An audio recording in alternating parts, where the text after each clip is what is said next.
ثاقب رشید صاحب یہ فرمائیے گا، خاص طور پر یہ پہلگام سے لے کر ٹل سیز فائر تک کی خبروں تک خاص طور پر جو رسپونڈ پاکستان نے کیا وہ لازم ہو گیا تھا جو کل رات بھارت کی جانب سے اقدامات کیے گئے تھے، اور صبح آپ نے بھی دیکھا کہ جو رسپونڈ پاکستان کی جانب سے کیا گیا وہ کتنا منظم تھا۔ اس ساری سچویشن کو آپ کیسے دیکھتے ہیں؟ کیونکہ ہم نے تو کبھی بھی یہ نہیں چاہا تھا کہ ہم اس سچویشن تک پہنچیں۔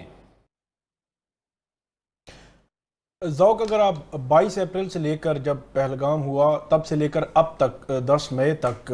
یہ جائزہ لیں تو پاکستان نے جو ہے وہ ہر لحاظ سے ایک ذمہ دار ریاست کا جو کردار تھا، جو کردار ادا کرنا چاہیے تھا، وہ کردار جو ہے وہ ادا کیا ہے۔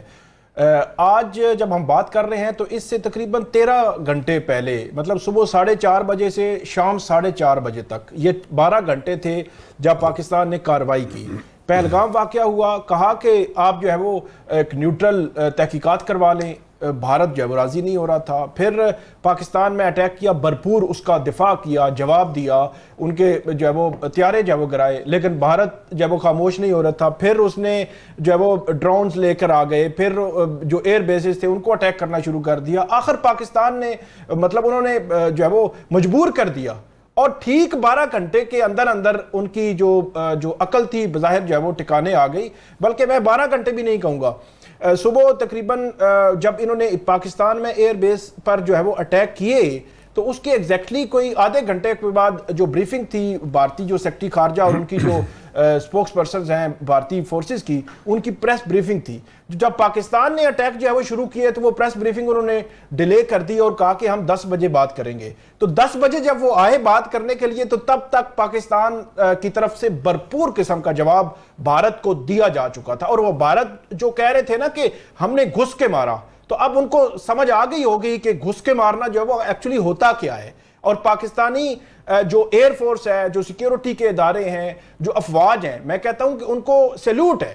کہ بھارت کی جو ایئر فورس تھی، جو جیٹس تھے،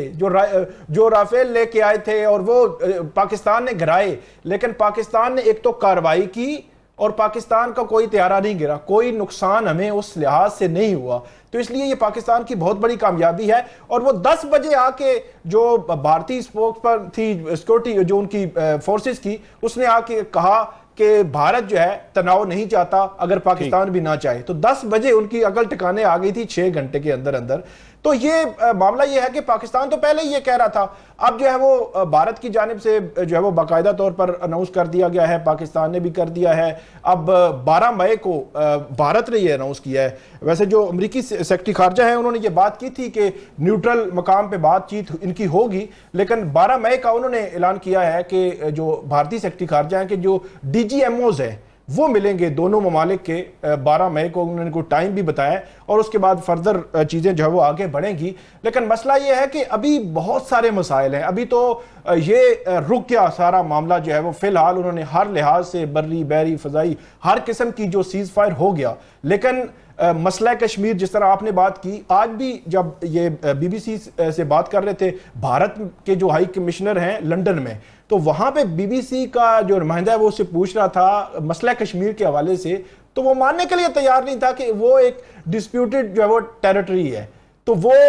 الٹیمیٹلی جو مسئلہ کشمیر ہے وہ ایک وجہ نزاع ہے۔ اس کے علاوہ ابھی جو بھارت نے یہ سندھ طاس معاہدے کو معطلی، یک طرفہ معطلی والا معاملہ شروع کیا ہے، تو یہ وہ چیزیں ہیں جن کو ٹیبل پہ آنا ہے، ٹیبل پہ سیٹل ڈاؤن ہونا ہے، اور خاص طور پہ